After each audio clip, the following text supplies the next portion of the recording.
பரிசுத்த நாமத்திற்கு மகிமை உண்டாகட்டும். ஆண்டவராக இயேசு கிறிஸ்துவ நாமத்தில் வாழ்த்துக்கள். கிருபையும் சமாதானமும் உங்களுக்கு பெருகுவதாக.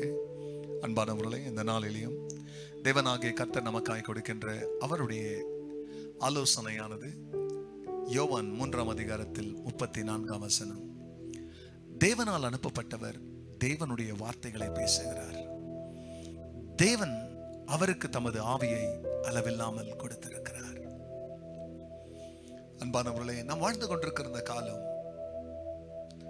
அறிவினுடைய பெருக்கத்தின் காலத்தில் இருக்கிறோம். தானியலுக்கு கர்த்தர் சொன்னார், தானியலே, நீ போ, கடைசி நாட்களில் ஞானம் பெருகும் அப்படின்னு.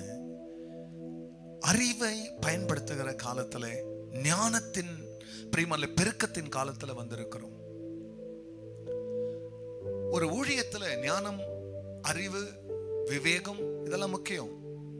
ஆனா அதை விட ஒரு படி அதிகம் இருக்க வேண்டியது எதுன்னு கேட்டா,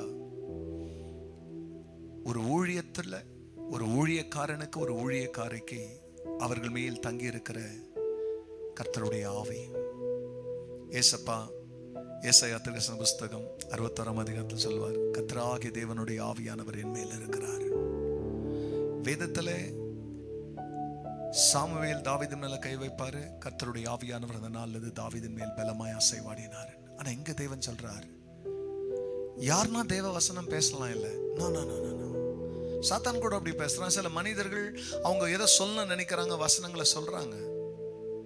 ஆனா இங்க ஒரு உண்மையான ஊழியத்தினுடைய அடையாளம், தேவனால் அனுப்பப்பட்டவர் தேவனுடைய வசனத்தை, வார்த்தைகளை பேசுகிறார்.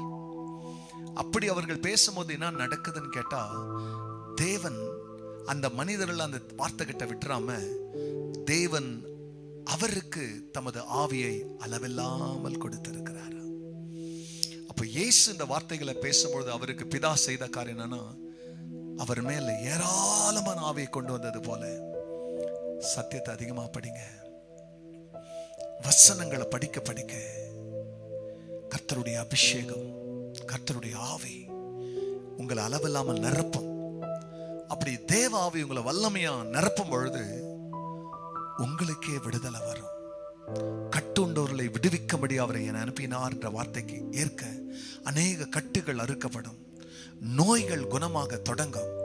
சிறைப்பட்டவர்களுக்கு பிரியமல்ல, சிறையிலிருந்து விடுதலை கூறுகிறதுக்கு ஏதுவா வார்த்தைகள் நீங்க பேசும் பொழுதே சிறையிருப்புகள் மாற தொடங்கும். ஆக இந்த வார்த்தைகளை கேட்கும் பொழுதே, பா எனக்கும் உமது ஆவியை அளவில்லாமல் தாரும், உமது வார்த்தைகளை நான் பேசும் பொழுதுன்னு. இந்த வார்த்தையை கேட்கிற நீங்க போய் தைரியமா தேவ வார்த்தையை பேசுங்க, உங்களை கர்த்தர் தமது ஆவியினால் நிரப்புவார். ஜெபிக்கலாம். பரிசுத்தரே, உன் வசனத்தை பேசுகிறவர்களுக்கு நீங்க உங்க ஆவியை அளவில்லாமல் தர்றீங்க. இந்த காலைவெளியிலே உங்க ஆவியின் நிறைவு வெறுமையா இருக்கிற உள்ளங்களிலே இறங்கட்டும். அளவில்லாமல் தமது ஊழியர்களை உமது ஆவியினால் நிரப்பும்.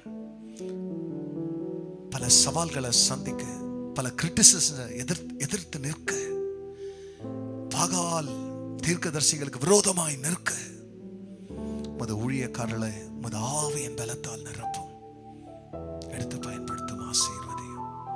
இயேசுவின் நாமத்தில் பிதாவே, ஆமென், ஆமென்.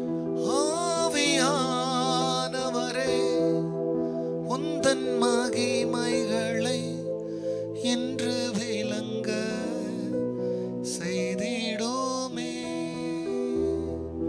God bless you, church. Have a blessed day.